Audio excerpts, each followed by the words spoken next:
Tojoyo sambo pagyo trashipa Toche tempe trinle yarngoda Pelge drolor zampe separace Palden lame shabla solwade Om Guru Vajradhara Sumati Munisha Sanekar Utta Vardanya Shri Bhadra Varsa Manya Sarva Siddhi Hum Om Guru Vajra Sumati Munisha Sanekar Utta Vardanya Shri Bhadra Varsa Manya Sarva Siddhi Hum Om Guru Vajra Utta Vardanya Shri Bhadra Varsa Manya Sarva Siddhi Hum Om Guru Vajra Dara Sumati Munisha Sanekar Utta Vardanya Shri Bhadra Varsa Manya Sarva Siddhi Hum Dagi Chetsun Lama Tuje Che Nyamda Dala Tuje Sikso So Gebe Shesan Dala Tendo So Uyon Sunge Nawa Tsedo So Tseche Ningne Solwa Debe Tse Dechen Korlo Visu Lekshune Yela Sambe Duden Malupa Gemel Hunge Drubra Chinge Lo Tsoni Sodan Dikten Shakpe Tse Dinge Namkeyin Su Lekshune Labchen Tsoni Yonso Tsopada Chera Nyetun Chamra Chinge Lo Chancho Parge Nyinsen Nyu Peme Siudru Lekshune Jancho Drube Gege Kunshishi Tungen Dela Drubra Chinge Lo Dage Lona Chola Chokpa Dan Chemin Samjur Ngemba Shiwada Chedan Tumbe Duden Malupa Bemel Hungi Drubra Chingilo Dorna Tingne Tsera Tamche Dan Techi Pardu Neka Tamche Tu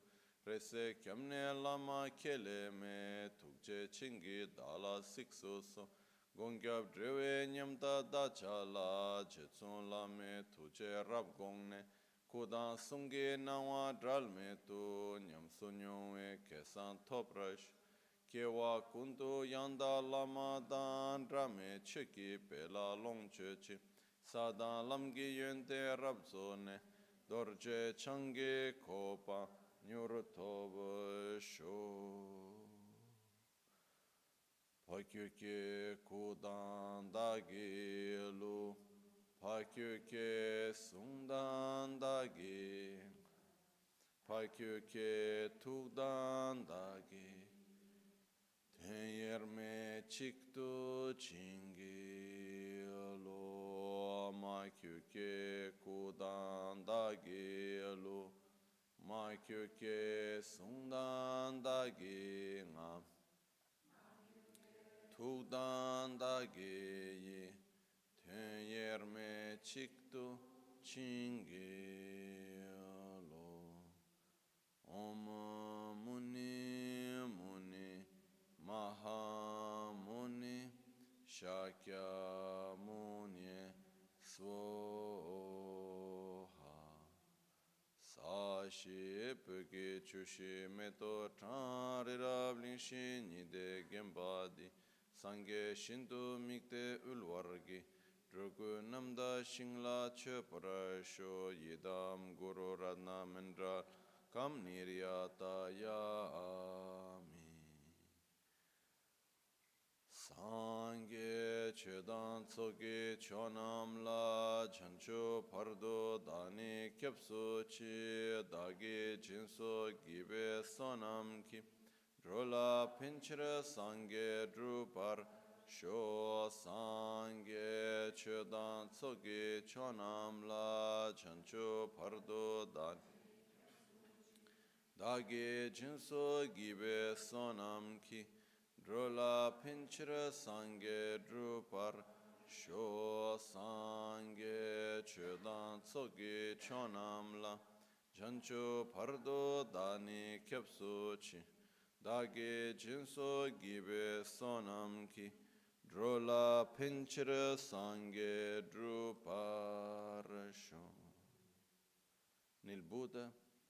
In the Buddha, Dharma and Sangha, I take refuge until enlightenment. Through the practice of generosity and the other perfections, may I obtain Buddhahood for the benefit of all sentient beings.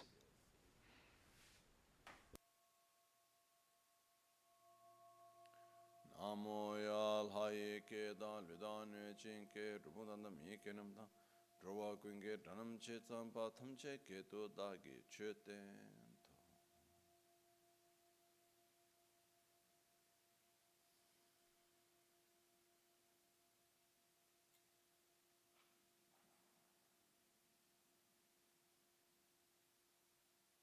Buongiorno. Good morning.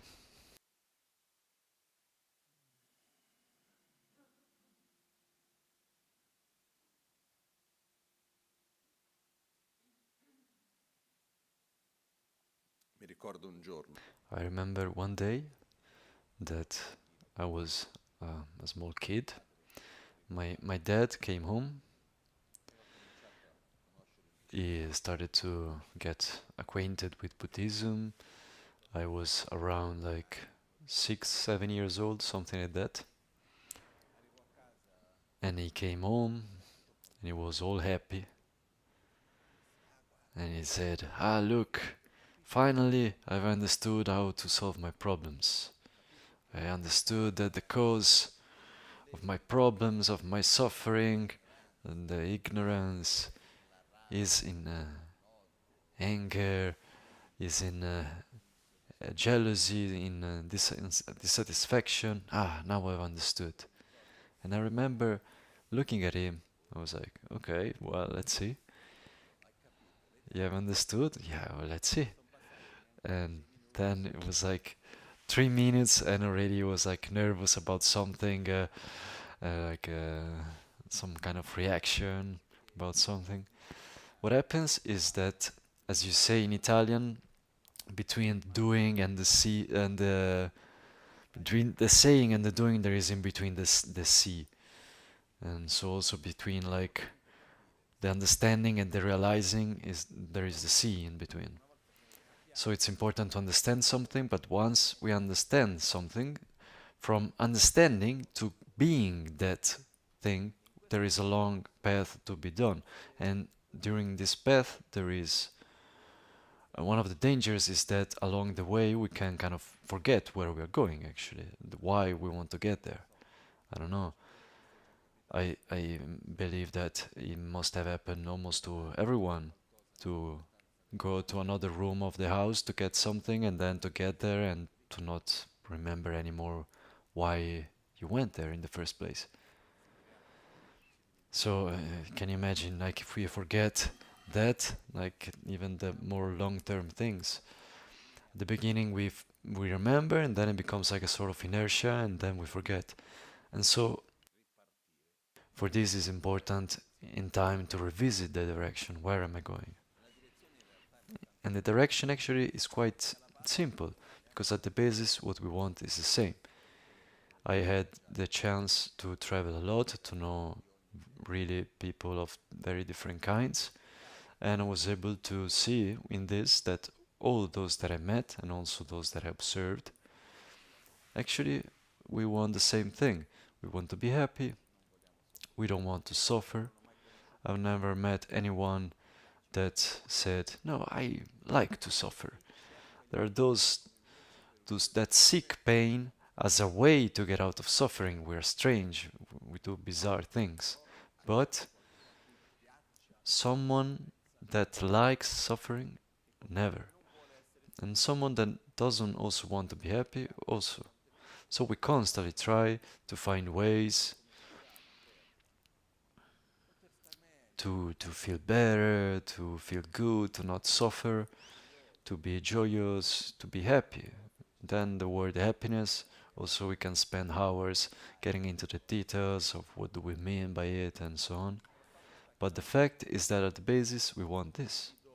And where we see that something connects and something makes us suffer, we try to avoid it. And where we see that there is something that we believe makes us happy, then we try to do it. This is the basis.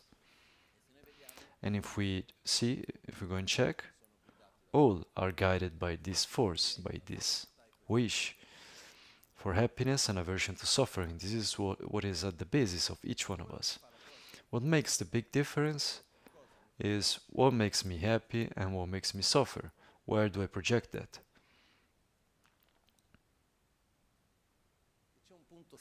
And there is one strange point in all of this, that is the fact that not always we are attracted by what is actually good for us, and not always we have aversion to what is actually harmful.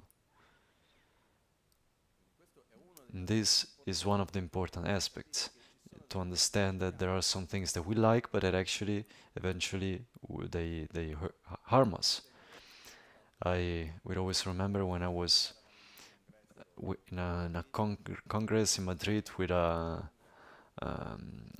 friend painter called Ramiro. I was with this friend talking at lunch, also with other doctors, and was talking with him, and he said, okay, no, it was not a painter, it was like doctor. Look, he said, when a patient comes to me, the first question that I ask is, what do you like to eat the most? And if he says watermelon, then I say, okay, first thing, stop eating watermelon. Then I go and check why watermelon.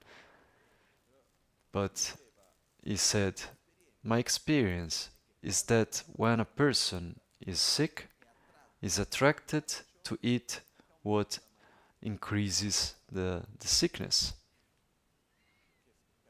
Why? And he said, what happens naturally, because there was also my case, when there is an imbalance, we are attracted by what increases that imbalance.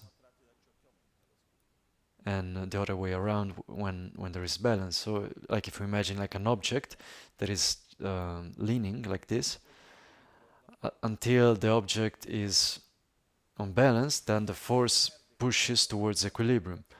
But then as it loses balance, then the force goes towards unbalance. So if we want to keep something unbalanced, when it goes in an unbalanced direction, then we need to put the strength, the force, in the opposite direction, which doesn't come natural, spontaneous. So when we are attracted by something that it's not good for us, it means that we are not balanced. In a few words, that's it. But here there is also an important point, that is for us making a distinction between what I like and what is good for me, what I don't like and what is bad for me, and to understand that not necessarily they are the same thing. When they are the same thing, good. And here, when there is something that I like and it's good for me, I don't need to worry a lot about it, because then naturally we try to have it. When there is something that I don't like and it's harmful, then I don't have to worry, because naturally we tend to avoid it. One of the major challenges of our lives is how to face those things that I like but that are harmful, and those that I don't like but that are good for me. How to face this? Because very often we give priority to what I like.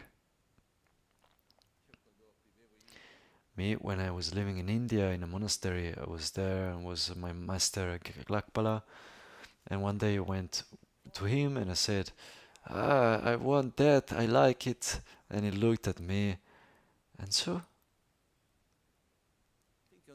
until one day I understood that if I had told him I need, then he would say, yes, okay, let's do it, but like I want because I like. It was something like, yeah, nice, if we can easily do it, okay, otherwise let's drop it. I don't have to be slaves, we don't have to be slaves of what I want. because there is a very also important rule that it's like the more I have, the more I want. When we manage to get something, then after a while that is not enough, we want something else. Actually, this we can see how it can be explained also from a chemical point of view of the body. Because when we want something, very often what we want is very much connected with trying to obtain pleasure. And where we obtain the pleasure, there is this substance in our body that increases called dopamine. The more dopamine there is, the more pleasure, which is an inevitable normal thing. Every time that there is pleasure, there is dopamine, and the other way around. And one of the ways to get dopamine, there are many, but one of these is when we set like a goal to ourselves and we want to get something, like something related to conquering. When I manage to get that, then dopamine arises. Dopamine in its nature, the higher the peak of dopamine, then the deeper will then be the drop, the fall. This is a physical question. There is the stronger the pleasure, the bigger also the void after that. The more I manage to have a feeling of pleasure when I get something that I want, the more after that I will feel a void that at the beginning I will try to fill with the same object, but it will not work. Also because there are two interesting characteristics about dopamine. Our brain always tries to create balance in our body, in our being. And when it perceives that there is too much pleasure, that dopamine is too strong, it does a strange thing, and it goes like to hide the receptors of dopamine. And so by hiding the receptors, what happens is that by for how much the stimulus is the same, actually the level of pleasure decreases because it tries to create some balance. And instead of saying, how beautiful, I'm trying to create balance, no, we try to increase the stimulus of the object, stimulation. Also because we have a sort of addiction from dopamine. Dopamine creates addiction. Then, when there is the fall, what do? We want more. And so this rule, the more I want, the more I have, is strongly connected with this system of dopamine. And here there is a quick point. That is, if we think well, without getting into too much analysis, there can be three types of states of well-being connected with three different chemical aspects of the body. There is the moment when I have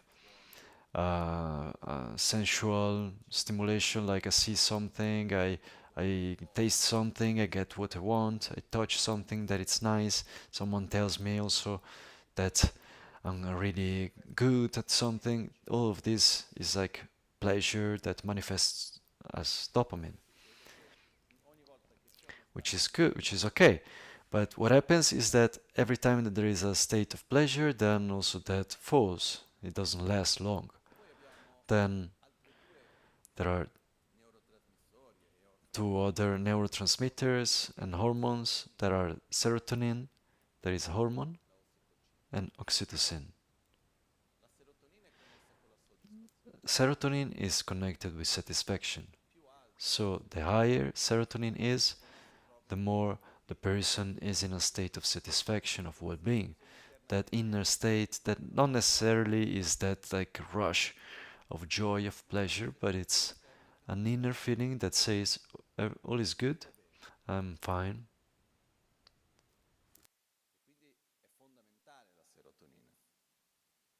And so serotonin is fundamental. And it's interesting to see that it's not so much connected to obtaining, but more with sharing. So for example, I believe that we have all had the experience of the sensation of pleasure that it's there when we share something, when we make a gift, we help someone. when we do something for someone else, it generates a state of well-being. That feeling actually is much longer than a normal pleasure. And every time that we go back to it, to that fact, it brings back that feeling of well-being often. The third aspect is oxytocin. That is that hormone that manifests, for example, in a mother when a child is born. The hormone that happens when we hug, when we look at each other with affection, when there is an exchange between two beings. It's the hormone that it's in us when we also pet the dog. Oxytocin is one of the hormones that generates that inner state of well-being, that it's not pleasure of the senses, it's not the satisfaction, but it's a state of connection where one feels it's more connected with a feeling of love somehow.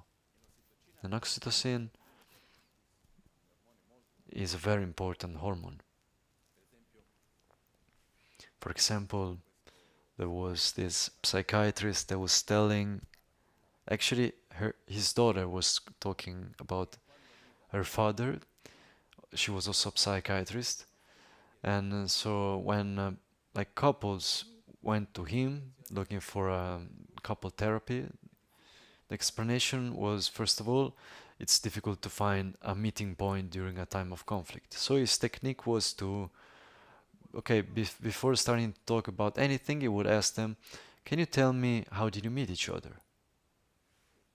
And there they will start. Usually it has been something pleasurable. And in telling what happened, how they met each other, that already increased naturally oxytocin. And it's interesting that our mind, when we remember about something beautiful, for example, when there is affection, or we imagine in the future something, the body in the present reacts as if we were in front of the situation, whether it's a memory of the past, so imagining a past or a future, our being reacts accordingly, as if we were in front of the situation. So what does it happen? The couple there at a certain point they remember how it was in the beginning, and that generates an increase of oxytocin, and that creates an empathy one with the other, a space that it's more sane to discuss the present. And this also brings us to this important aspect that when we remember something, when we imagine, because one of the capacities that it's one of the most incredible capacities that we have is to imagine, to be able to imagine. We have the capacity of revisiting the past and projecting ourselves in the future, like the story of the zebra, kind of. It is said, okay, we imagine like a zebra that it's in the middle of the savannah, that it's eating. She's there, eating all the grass, very relaxed, calm and content. And at a certain point, the lion comes.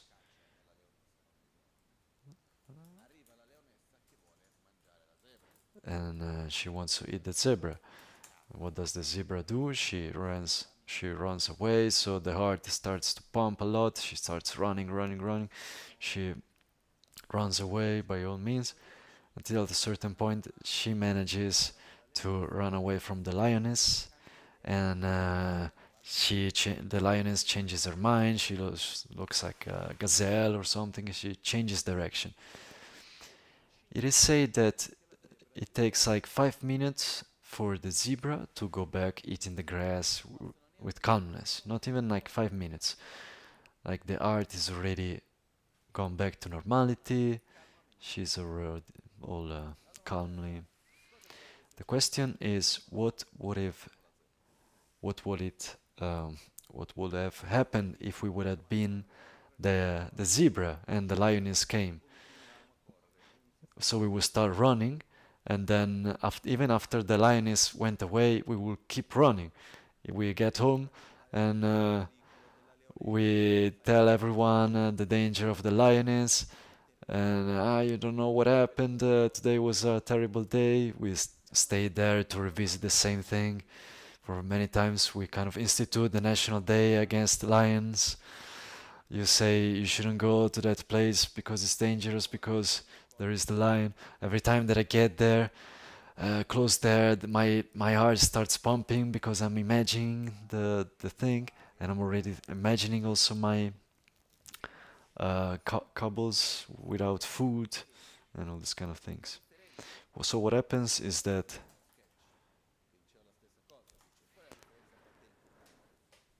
once I saw like an advertisement that said, "What is the difference between you and your dog?" And there was like a guy looking at the sunset with his dog close to him, and there was like the little cloud with the thoughts, and in the thought of the guy there was like the job, the money, and this and that, and in the thoughts of the dog there was like him and his owner in front of the sunset.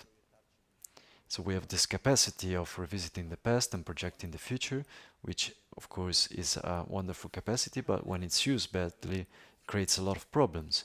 And one of the reasons is very simple, is that we have a system that is very interesting and useful, that unfortunately it has been a bit, how can I say, um, it has had a bad fame, even if it's important and necessary. There is our stress system. Because if we ask in general, stress, is it a good thing or a bad thing? In general, if you would ask, do you want stress or not? In general, we would say, no, I don't. Actually, stress is very important. For example, if we were here and the alarm of the fire alarm will start ringing, or there will be any danger that we recognize, what is the right thing to do? To stay here and say, no, wait, I still haven't finished the concept, we still have to meditate, stay here calmly, slowly, yes, still hard, but it doesn't matter. What will be the right thing to do? Quickly, but without hitting each other, we get out. There is an emergence. So the reaction of stress is a normal thing that our body has had for millions of years, and that when there is like a threat, when we recognize a threat, we give priority by all means to facing the threat. Everything else loses importance. And usually when there is a threat, there are mostly three types of possible reactions. There are either you flee, or you fight, or you pretend that you're dead. Have you ever seen an animal pretending that he was dead, that it's dead? Once my dog Dana bit a chicken, and she had the chicken in her mouth, and she was just pretending that she was dead. She was just like laying all floppy, but then when she dropped it, the chicken just ran away.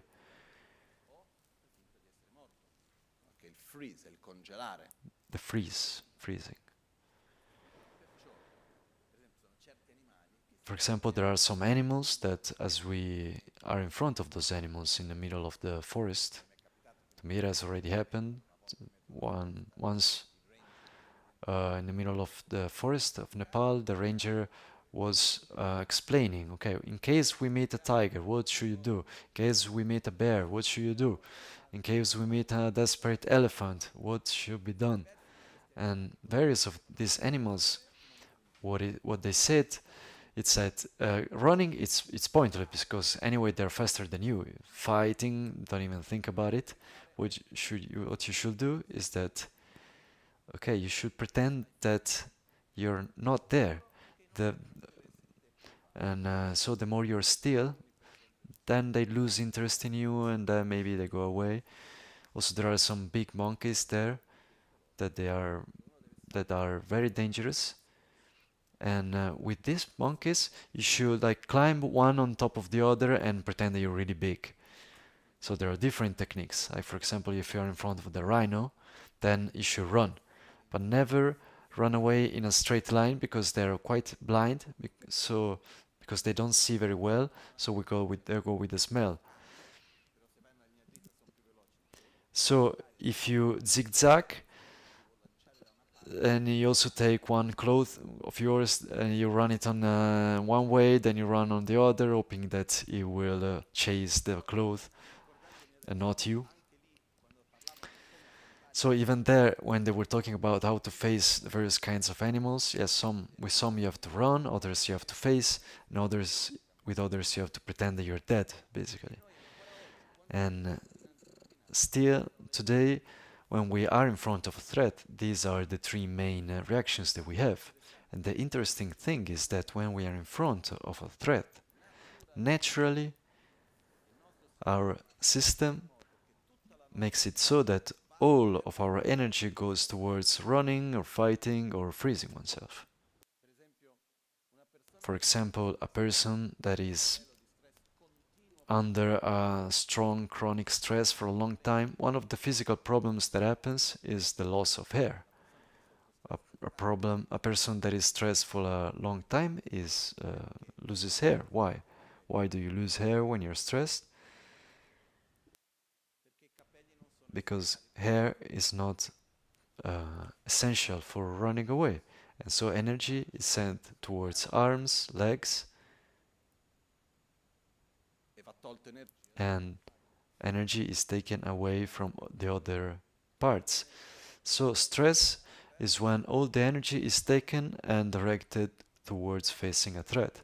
And the interesting thing is that just like the zebra after a while looked and saw that there was no lion anymore, also we have that mechanism.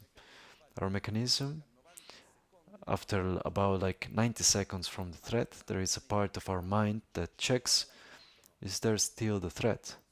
Yes, it's still there, then it reactivates the mechanism of stress. It's not there anymore, okay, then amygdala needs activated, it's a part of the brain that has the function of calming and going back as before. The problem is that when we are in front of a physical threat, it's easier because when there is the threat, you see it, and when you don't see it, then there is no threat. But among us, how often do we find ourselves in front of a physical threat? Rarely. When was the last time that you found yourselves in front of a reality where there was like a threat that you had either to run away or fight or freeze? It was like physical threat. It's rare. So you were never stressed in these years, right? What happens is that our system reacts in the same way in front of also just an imaginary threat. I have to give the exam. What if it goes badly? I said something on the internet. What if someone doesn't like it? I dress myself in the morning. But do I look good like this? Will somebody say something to me? I go meet that person. But will that person really love me? We have an infinity of things where we project threats. And when we imagine a threat, our body reacts as if we were in front of a threat. Cortisol increases. We don't have anymore the capacity of reasoning well because our energy is taken either for running or for fleeing or for fighting. What happens is that mind, 90 seconds after that, goes back to check. Is the threat still there? But when the threat is mental, then what is the answer? Yes, it's still there. And so one remains in that state. Even a person can remain for years in such a state. And so what happens for us is the important point for us to understand is that if we don't take care of our mental state, mental, emotional, other than taking care of the body, the environment, of the things that we do, the places where we find ourselves, which is okay, we will have a hard time feeling good. We will have a hard time to be fine with ourselves and with others if we don't take care of our own mind. And one of the key points in this is that we have the tendency of imagining, of living, as if our mental and emotional state was the result of the situations that we live. So my mental state is the result of what they tell me, of what the others do, of what happens around me. I am happy. Why? Because this has happened or the other thing has happened. I am sad because of this and that and so on. This is our tendency. And here there is also the example of the so-called good Buddhist. Sorry about a little sarcasm, but it's when you say, no, I understand the causes of suffering. Of course, yes, it's the mental defilements, the karma here and there and so on. Everything very well described. Then, when whatever happens that where one doesn't feel good about, then the fault, the blame is on that thing. Then there is a moment where we should really look at ourselves and have a moment of sincerity and to check my emotional state. Is it influenced by the world around me? Yes. Is it influenced by my physical state? Also. For example, when one doesn't sleep enough. As hours pass awake, at a certain point, gradually the brain gets intoxicated. And after 18 hours without sleeping, what happens to our brain is like a level of intoxication that is similar to a person that is starting to get drunk. And as hours pass, that increases more and more. So what does it happen when a person doesn't sleep? Loses like clarity in the sight and in the capacity of reasoning. When we fall asleep, there is a physical part that goes to clean the brain physically, like a sort of liquid that goes to clean the brain from the toxins. So when a person doesn't sleep, it's more common that one does stupid things. That is maybe more also sensible emotionally and so on. This to not get also to get into all the hormones that have an influence on us about this. But what happens is that yes, we're influenced by our environment, by the things that happen around us, by our physical state, but we are much more influenced by what we bring inside ourselves, our traumas, our thoughts, our reactions, what we are. And the important thing is that it's possible for us to change and to direct our way of thinking and of being. But in order to do this, one of the main steps that I've already talked about 1,000 times, but that I repeat, is that we should stop victimizing ourselves. Also because there is a very important, simple thing. I think it has already happened to everyone that someone acts in our regards in a way that we don't like. As it already happened, yes. When someone behaves in our regards in a way that we don't like, and that it's also unpleasant, difficult, and so on, the way in which the other behaves, and I say it a bit harshly, it's a problem of the other person, it's not my problem. Not in the sense that it doesn't touch me, but in the sense that I cannot solve it. How I interact in front of the action of the other is a problem of mine. It's up to me.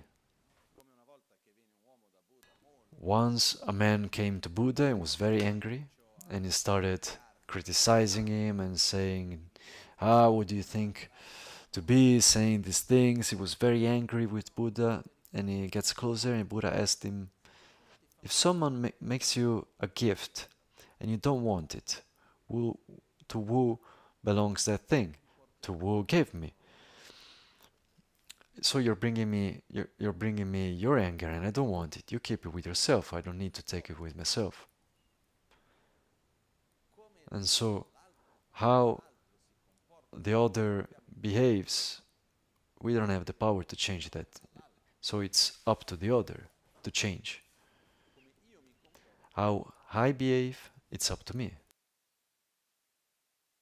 Quindi dinanzi a una situazione che l'altro ha, io So in front of a situation, I can choose whether to stay there, to run, to go away, to face the situation, to answer in a certain way or another. The way that I respond to the situation is a choice of mine. That is already an important thing, because we are there pointing the finger at the others. The others should stop doing this, and this is not fine, and this and that. When actually the only real possibility that we have is how I choose to relate with the other. In front of my choice,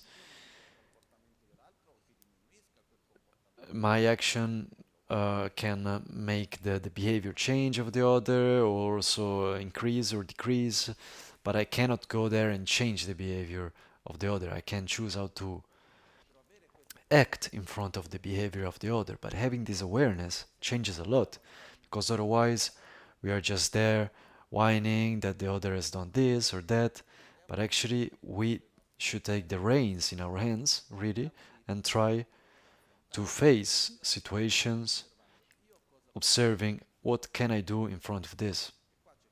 And here there is that phrase of Buddha, I am my own protector, I am my own enemy. And here is the key of what we were saying before about happiness. At the end of the story, the way that we live life determines the kind of life that we live. Often we are waiting for the right conditions in order to be happy, that when the world will be like how I think that it should be, and this thing is there and the other thing is not there, then at that point I will be happy. But our happiness actually doesn't depend so much on the life that we live, but on how we live the life. I don't know if this is clear, this difference. But it's really important, this.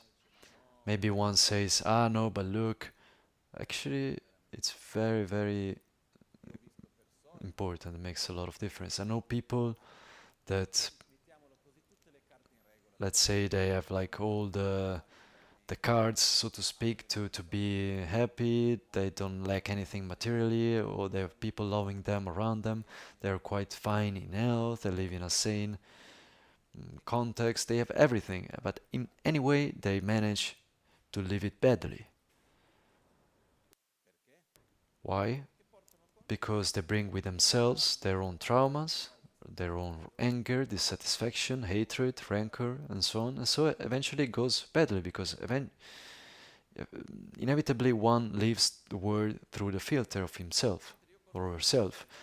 And on the other hand, I know and I've met people that even in very difficult moments like physical pain or lack of economical resources, situations of strong conflict, also those with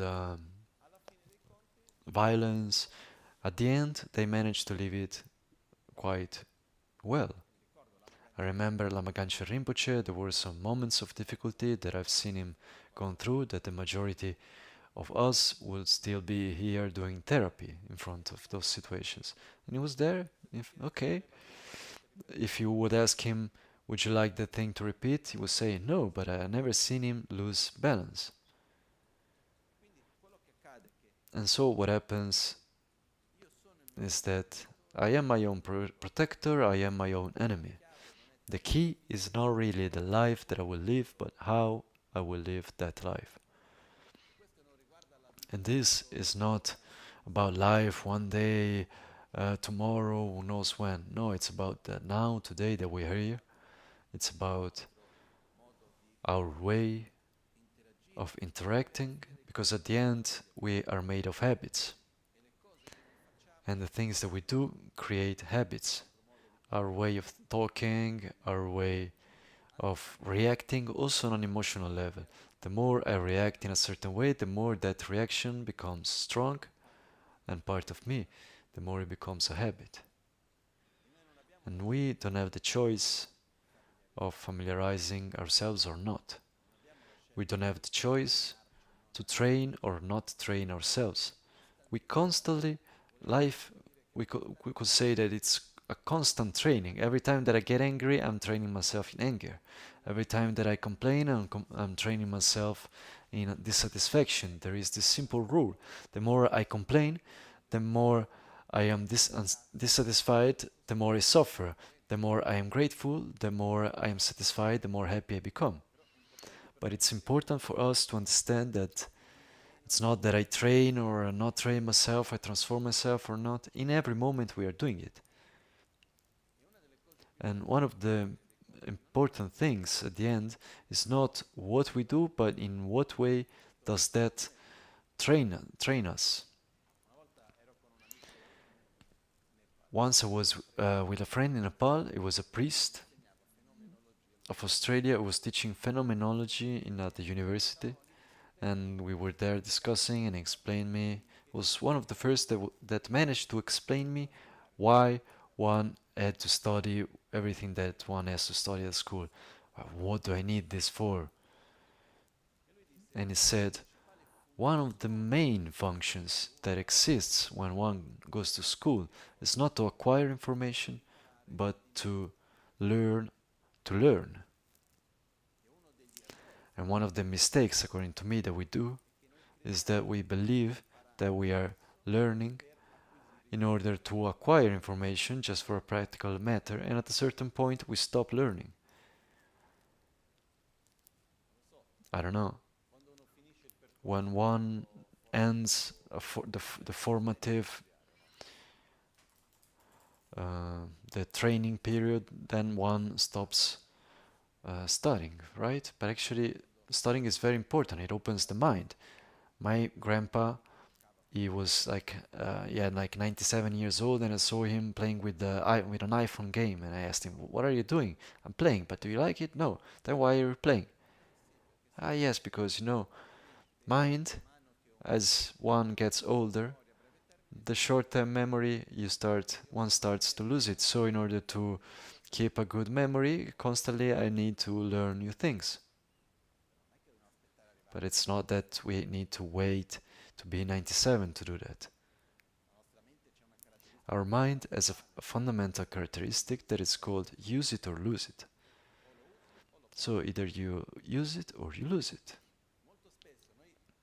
And very often we give importance to the specific goal of what we need to do and produce, and we forget about the process that goes to generate inside of us. I don't know. To me, it comes to my mind a movie of Karate Kid. Have you seen it? There is the scene of cleaning and putting the wax and removing the wax. Why did he do it? Because he wanted the windows to be clean. Because if the point was that, then after 2 times, then that's it. So put the wax on, remove the wax, and so on. Why? To train oneself. To train the constancy, train the muscles of the arms, and so on. Life is a constant training. What we do transforms our mind, our way of being.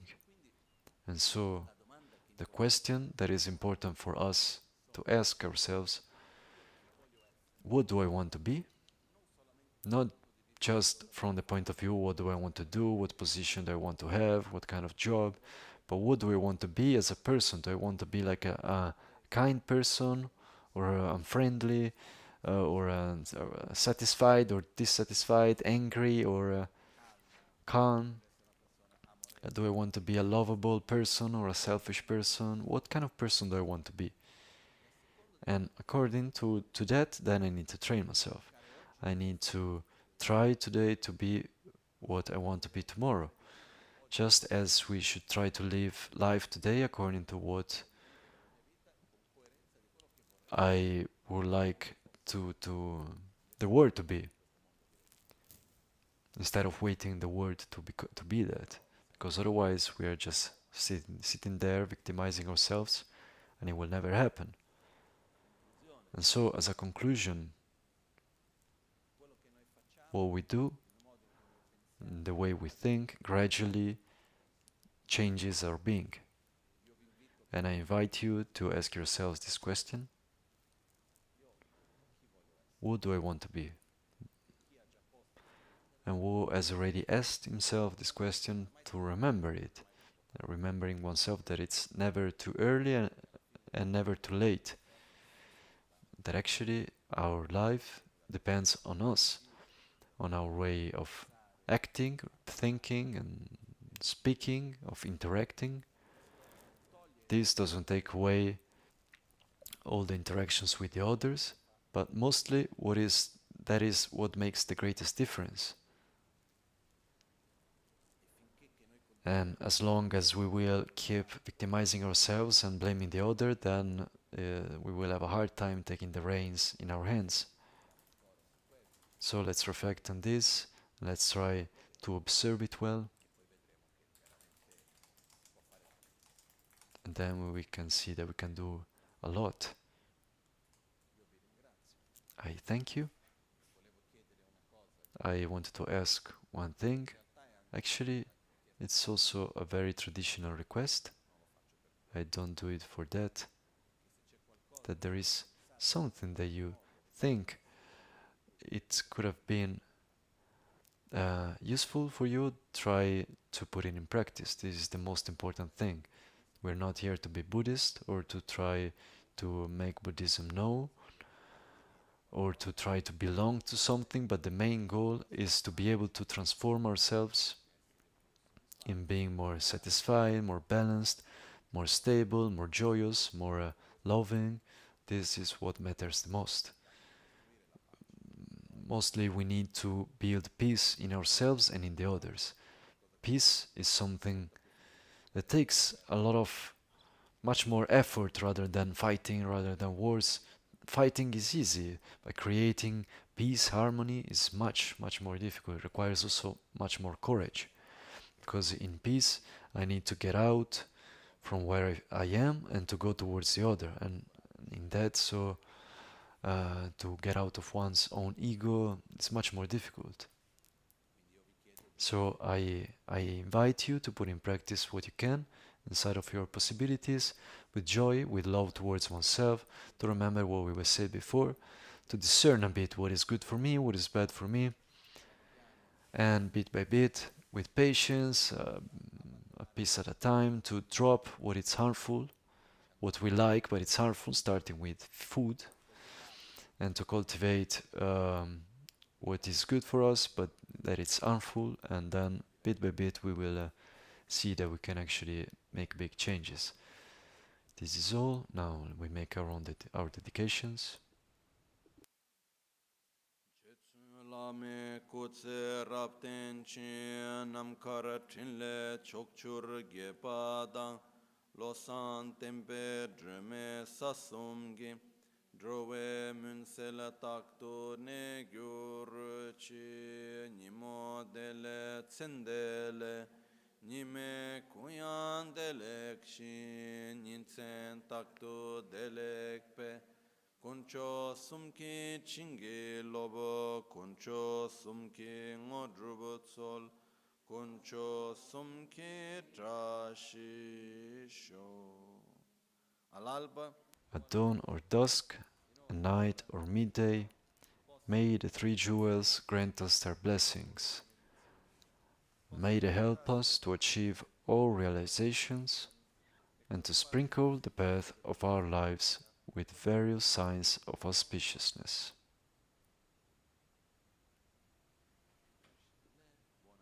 Have a good day, everyone. Thank you.